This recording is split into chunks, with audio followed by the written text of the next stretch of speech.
Luca carefully lifted the lid and peered out. Nothing. No sign of Rollo. No sign of the man in the yellow suit. Time to haul ass. Luca clambered from the dumpster, stumbling to his knees. He was up like a shot and running, sprinting toward home as fast as he could. Beacon Pines flew by, blurred by the tears that welled up in his eyes. Oh, jeez. He wouldn't remember getting home at all that night. Throwing his front door open, storming up the stairs to his room and surrendering to sleep almost as abruptly as he hit his pillow. I'd be throwing up. Chapter 3. Finding a Friend. The next morning, it was quieter than usual at the breakfast table. Only the sound of silverware and chewing interrupted the awkward silence. I finished jarring a mess of jam last night. So, that'll need to get delivered into town today. Okay. So what did you and Rollo get up to yesterday? Oh, nothing interesting. Oh, I'd say it was pretty interesting. Hello. Calm down. No, of course, it was the right thing to do. Start gathering, folks. I'll be right there. Are you sure there isn't anything you want to tell me about yesterday? Anything I want to tell you? No, not really. We just sort of ran about a bit. Rand's brow furrowed. She let out a long sigh. Her voice was quiet and even. I have to go take care of something. You are to stay in this house for the day. Under no circumstances are you to leave. What? If I'm not back by dinner, there's stew in the icebox. But nothing. You are to stay here, understand? Yeah. Say it. I'll stay here till you get back. Good. Oh, wait, Luca. You left the icebox open yesterday. I didn't touch the icebox. We're not made of money, you know. Yeah, that was strange. Guess I'll go upstairs to my bedroom.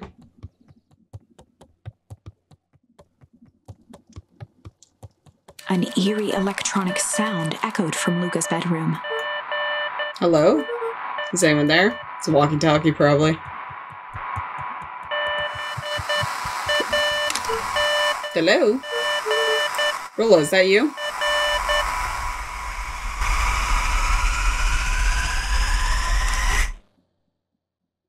It's gonna blow up. Over. Strange. I wonder if it is aliens.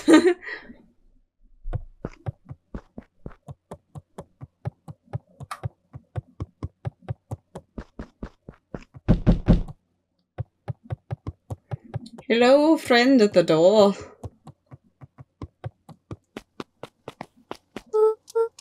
Oh, hey, Roxy. This is about me, accidentally kicking you yesterday. Is Rollo here? No. Look at me, Luca. This is serious. Is Rollo here? No, I haven't seen him since yesterday. Rollo didn't come home last night. What? A pit formed in Luca's stomach. Where was the last place you saw him? We were playing around in deep wood, and then it was late, and we went home. Weep wood? If he's alive, I'm going to kill that little creep. Is there anything that he said? Luca's mouth felt dry. No, we were just messing around. Okay. I need to go let the people know to check the woods. You just stay out of trouble. Go see if he's hiding in the library or something. Luca could feel his heart beating in his throat. Rollo. Where are you? Check the library for Rollo.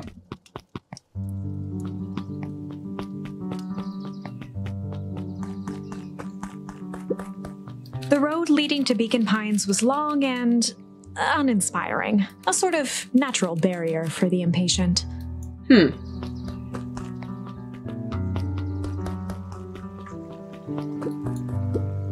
Hey, Bert. Have you seen Rollo? Nope. Though I've mostly been talking to clipboards. They're setting up lots of stuff for the festival. Someone said he had to process some answers. I told him that was fine. I'll wait right here till he gets back. Okay, you talked to the guy too. You back? Howdy, Luca. Hello again, Pete. I'm not Pete, you silly goose. It's Toby. You could have fooled me. Hey, it's no problemo. The important thing is that we'd love to hear your thoughts. Yeah, I'm getting that impression. We're all part of something special, Luca. And it all starts right here in Beacon Pines. I got it. Toby looked up from the clipboard excitedly. That's right. So, how about you start by telling me? Look, no offense, but I got my own stuff to take care of. Aw, you joker. We're all part of this together. You'll let us know when you're free to answer a few questions.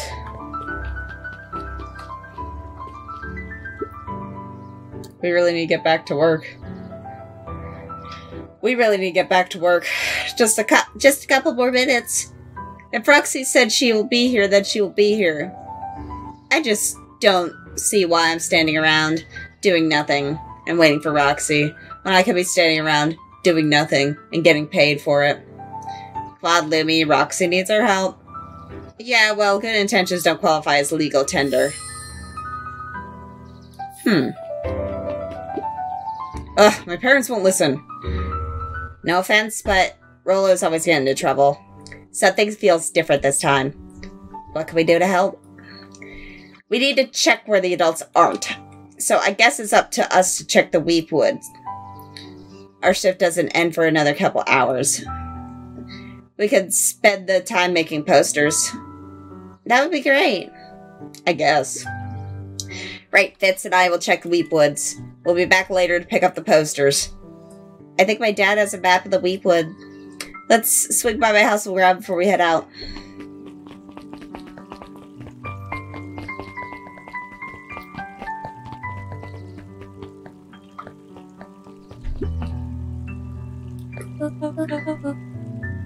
What's this about a missing child? I must stress that the situation is completely under control. It all seems so terrible. And you're sure there's nothing we can do to help? Nonsense. Young Mr. Carter will turn up safe and sound, I am certain. You just focus on settling in. I trust my sister has supplied you with suitable lodging. Oh yes, Miss Valentine has been more than accommodating. We will just telling our daughter Beck that. Now where did she run off to?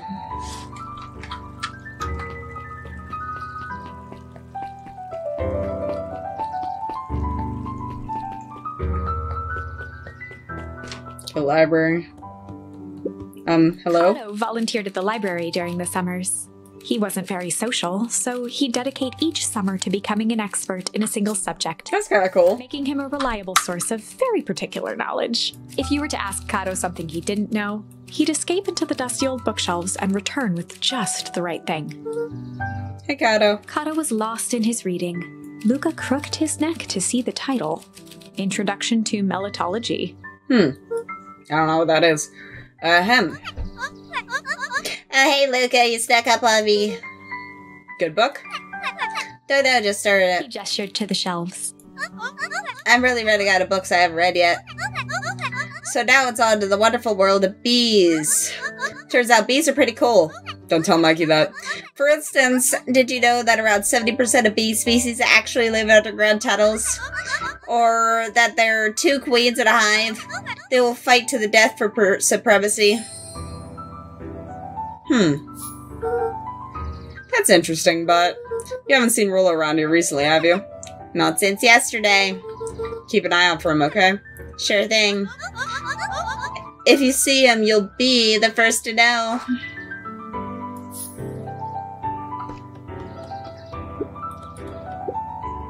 Hey, Jace. Oh, hey, Luca. Did Rollo come by? No. I was actually surprised. He's usually here early on days when a new issue drops. Rollo's the biggest Hank Atomic fan I know. Besides myself, that is. Well, if he does swing by, tell him to meet me you know where. I don't know where. No, he knows where. Oh. Roger that, Space Cadet. The bottom corner shelf was a dusty array of thick science books. Only one binding was clean enough to read. Cellular Biology and the Chemistry of Mitosis. Boring. Mycological Phosphorescence. Ugh. More like Mito complete loss of interest. The entire top level of the library was devoted to comics. That's cool. Most of which were Hank Atomic and the myriad of lesser revered spin-offs. Gotta keep the kids' interest, I guess. Cobs I've Eaten. A salad-centric travel guide for the mildly adventurous. Okay. Yuck. Salads aren't bad, buddy. Seashore's simple, succulent sundries. Luca brushed off a smudge of dust. Or maybe it was flour. 30 recipes so easy you'll doubt it's even edible. Succulent. A peek behind the curtain. The methods and ruminations of Patrick C. Montesquieu. One of the greatest acting minds of our time. By Patrick C. Montesquieu. Oof. Yeah, big oof on that one. What sort of monster puts candy behind a locked door? Yeah, is that our buddy? Oh yeah, Mr. Duncreed works weird hours sometimes. Of course he does. How about you? What do I work? No, what's your name? Luca Van Horn. You new here? Yep, not by choice. Beck's family moved often, giving her little time to establish any real connections. She would tell you she prefers it that way. I'm looking for my friend Rollo. He didn't come by last night. So he's missing. I guess so. Like, missing? Does that sort of thing happen a lot around here? Luca shifted his feet uncomfortably. Aw, I didn't even think about that before. Is that why his mom's missing? God. Well, that sucks. Yeah. I should probably get going. Hey, wait up. What? Beck pulled a coin from her pocket. I'm coming with you. What? So says the unlucky penny. Unlucky? Yep, well, technically laid on heads. Leave this kid to find his friend alone. But I always do the opposite. No, that's kind of like me and Rollo. I guess Rollo is my unlucky penny. That settles it. A person should never be without their unlucky penny. Let's go find him. The name's Beck. Pleasure to meet you, Beck. I suppose I could use some help. Try to keep up. Okay, I got a buddy. No more updates for me over here. Have you seen my buddy? Joey, have you seen Rollo around? No, sorry, Luca. I've had my eyes on the dirt looking for beetles. Can't seem to find any. He never came home last night. Do you think it's because it's been colder than normal? I don't see why that had anything to do with Rollo. No, the beetles. Do you think the temperature confused their circadian rhythm or something? Who's to say? I'm no beetologist. Just keep an eye out for him, would you? Of course.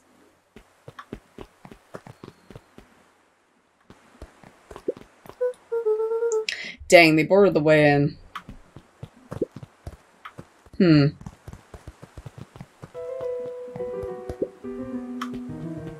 Luca felt a chill as he approached Beck. Her eyes were locked on the strange green liquid. The nearby grass was coated in a fine layer of frost. Is this sort of thing normal around here? Because petals of glowing ooze are definitely not what I expected from this place. I have no idea what that stuff is. Well, the next obvious step is science. And what does science suggest? Poke him with a stick. Luca watched as Beck dipped a broken tree branch into the goo. Beck's eyes widened as flowers grew from the dead wood. Interesting. First small buds, which quickly bloomed into vibrant petals. What the? Cool. As quickly as they had grown, the flowers began to shrivel and turn gray. Beck dropped the stick with a grunt of disgust. Okay. So the science tells us this skunk is weird as hell. Yeah, it seems dangerous. The local bullies. Hey, Tish, look what the cat dragged in. Yup. I don't have time for this right now, Iggy. Don't say things like that. It hurts Tish's feelings. Is that right, Tish? Yup. She looks fine to me. Why, hello. I don't think we've been properly introduced. Iggy's the name. This is my compatriot, Trish. Yup. You probably heard of us. Can't say I have. I'll forgive you this once on account of you being new around here. Why would you hang out with this dude? Dud. Oh, he seems pretty alright. Iggy, why don't you have to be so... you? Has he even told you that his parents skipped out on him? Shut up. It's true, they got tired of having such a pathetic kid and left him. Iggy, I'm only gonna say this one time. Don't talk about my family. Look who's growing a backbone now that girl's around. First his pops croaked, then his mom finally couldn't take any more and bounced. Iggy slap this kid towards Luca, his sneer lit by the glowing puddle. Beck could see tears welling in Luca's eyes, his fists clenched. Some things about Beacon Pines were very different from the city. Am I gonna slap this kid into the puddle and he, like, gets older or something? A bully from a hayseed town is really no different from a city bully. Beck took a deep breath and thought. Well, time to bust out the... tickle or strange? Tickles?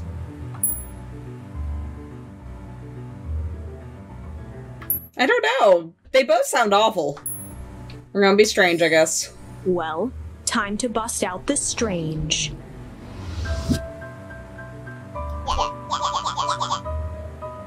Alright, Luca, looks like you need a little mud bath. What's wrong with you, new kid? We're about to pound your friend. Beck stared in silence, the only sign of life being the twitch of an eye. It's weird when people don't talk. Yup. Stop being a weirdo. Hello, are you some kind of wackadoo? Makes sense, wackadoos travel in packs, eh, dude? At the sight of Iggy taunting Beck, something in Luca snapped. Iggy's smirk shifted to a look of shock as Luca launched himself into his stomach. Arrgh. Ooh. Iggy's clothes were drenched in the glowing ooze. You jerk, my clothes are ruined, I'm gonna... His voice began to slur as he struggled to get up. Struggle. I don't feel so good.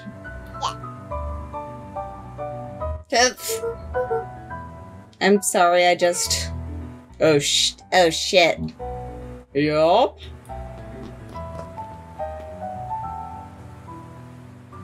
Is he getting older? That was intense. He's gonna be okay, right? Nothing about this seems okay. The person at the warehouse. This strange ooze and what it did to Iggy. Was Rollo caught up in all of this?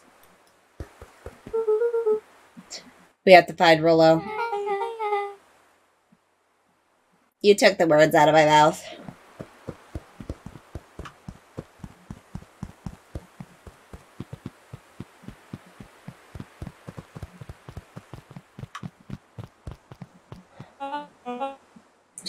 Whoa there, little buddies. You startled me. What the dickens are you up to in this part of town? We were just helping look for Rollo. Oh, you haven't heard the good news. Rollo showed up safe and sound a bit ago. Really? So where was he? It's funny, really. He just got a little turned around in the woods. They can be distorting, you know. I'm starting to get that impression. Rollo's at his house now, getting some well-deserved rest. Wow, that's a relief. You two should scurry along before you get yourselves lost yourselves. Yeah, come on, Beck. Can't wait to introduce you to Rollo. Oh, that reminds me. Luca, your grandmother was looking for you. She was. She was worried sick. You should march straight home. I guess. Beck, your folks might be getting worried too. I'll walk you home. I need to talk with Nellie about work anyway. Glanced toward Luca. I guess all well's and well. I'll introduce you to Rollo tomorrow. Sure. Glad he's okay. Rollo was safe. A wave of relief washed over Luca, which was quickly replaced by a sense of dread. Well, I imagine. Gran is going to kill me. If he hurried, he might just make it home before sundown. Chapter 4. Our harvest awaits. Luca took a deep breath and gingerly opened the door, steeling himself for Gran's wrath.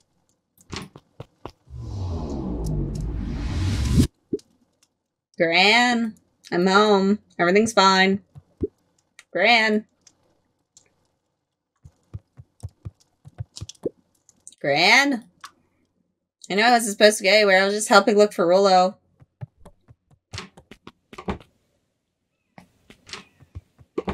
Gran. Roxy came over. She was worried about him. So Verda wouldn't mind if I helped look for him. It turns out Rollo is safe and sound.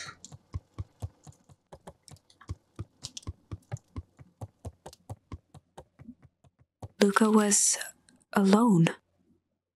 The house was empty. So Gran's not back yet. I guess that's a good thing. Nothing to do now but sleep, I guess.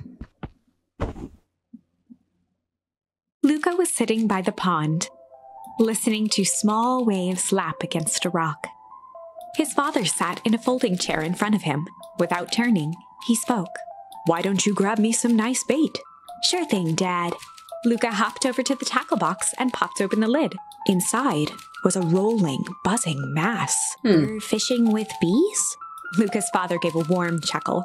"Well, you catch more fish with bees than honey. Pick us out a good one." Luca closed his eyes and plucked out a bee. He could feel its wings struggle between his finger and thumb. Holding it at arm's length, he hurried over. His father deftly baited the hook and examined his work. "Interesting choice." With a practiced flick of the wrist, the line buzzed in a graceful arc. The water accepted it without a splash or ripple. The wrong choice. But I respect it. The pond began to freeze over. Sometimes we gotta make the wrong choice before we can make it right. True. Pallid ice propagated across the still surface with an alarming speed. Luca scrambled back as the ground beneath him turned cold. "Dad, I don't understand." "Sorry, kiddo. Understanding isn't always part of the deal." The relentless ice shot through the fishing line toward his father. "Dad, look out!" His father casually wound the reel. "None of it's your fault, you know.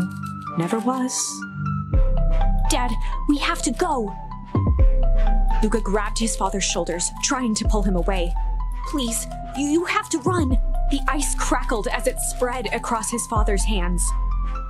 Okay. I really like how they're doing this. This is really cool. "That's the thing about fishing, Luca." His chest began to crystallize. "You toss your hook in, and you never know what you're gonna pull out." Oh, God. A shock of searing cold ran up Luca's arms. He gave one last desperate tug. The chair tipped backwards in a single frozen mass. Luca tried to stop the momentum, but it was too late. He watched the icy form of his father slam into the hard ground, shattering into 1,000 pieces that crowded around his feet. Jesus. "Dad, I don't understand. What does all this mean?" The gentle rustle of leaves was the only reply. God, that would be a horrible dream. Aliens again? Luca's eyes struggled to focus on the walkie-talkie. Rollo? Faintly, he could hear Rollo amongst the noise. Luca. Rollo, is that you? Luca. There? Rollo, it's the middle of the night. Luca, thank God. Listen, I don't know how long this thing will work down here. Down here? Rollo's voice was coming through more clearly now. but some words were still just static. Listen to me. Someone grabbed me yesterday. What? The man in the hazmat suit? It took me to some sort of... I think I'm underground. Underground? Are you okay? Kinda. They seem more interested in for now, at least. Mr. Kerr said you made it back home safe. Kerr? No. Trust. He's... Hold on, someone's coming. Went silent.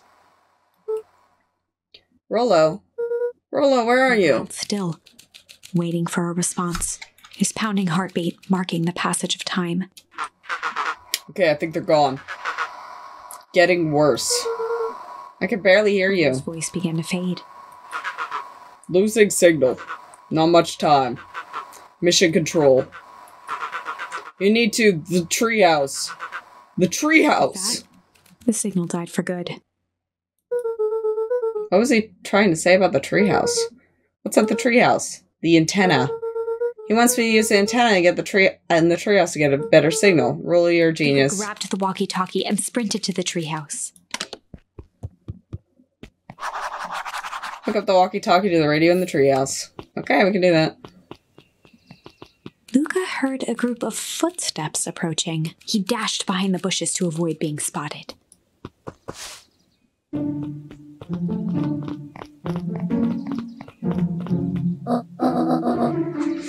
So, we all understand our rules. You count on me? I still think we need more time. This wasn't the original plan. Mr. Tolliver paused, shifting his eyes to one side. We're all in danger now. I, for one, refuse to sit idly by while that danger persists. Here, you just keep your wits about you. Mr. Tolliver took one long, quiet breath. You're right, you can count on me. I just wish we could have made a deal with the heiress Valentine. Her resources would have come in handy. As I said, I have no time to contact her after your call this morning. Plans change. How's Luca holding up? He's fine. We shouldn't lose the sight of the facts that this is all... I know very well what all of this is for. We have no choice. Operation Sparkplug has a new objective. Are we in agreement? We shared a determined look. Good. We'll reconvene after the festival.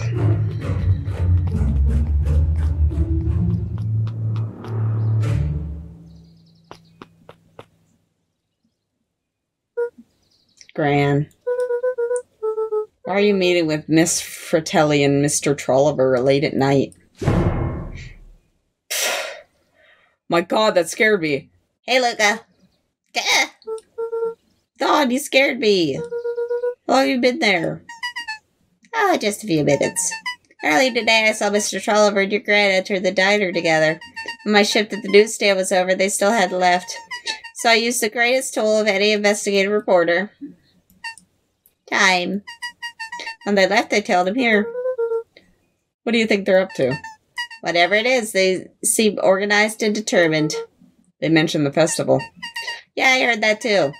Has your gran been doing anything different recently? Anything strange? She got phone calls all morning and rushed out the door. A call from Miriam Tolliver, it seems. She was either furious or terrified, or both. Luca, be careful out there. I think we might be in the middle of a scoop of a lifetime. I will. Aren't you coming out? Nah, I'm gonna stick out here for a bit longer. See ya, Luke. Okay. We better get into the treehouse. I forgot about the treehouse. Let's go.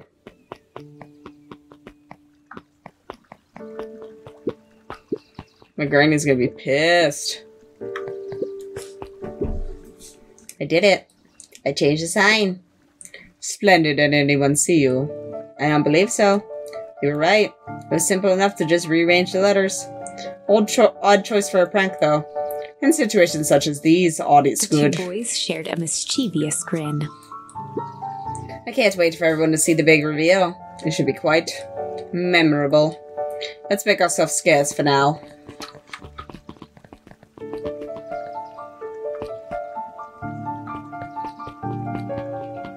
Okay, something's wrong with the sign.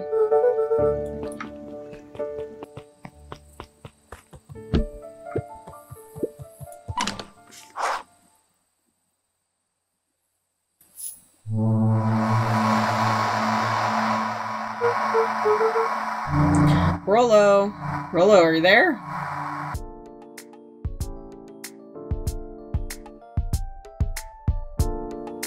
Thanks for watching. Please like, comment, and subscribe. And come join me again. Bye!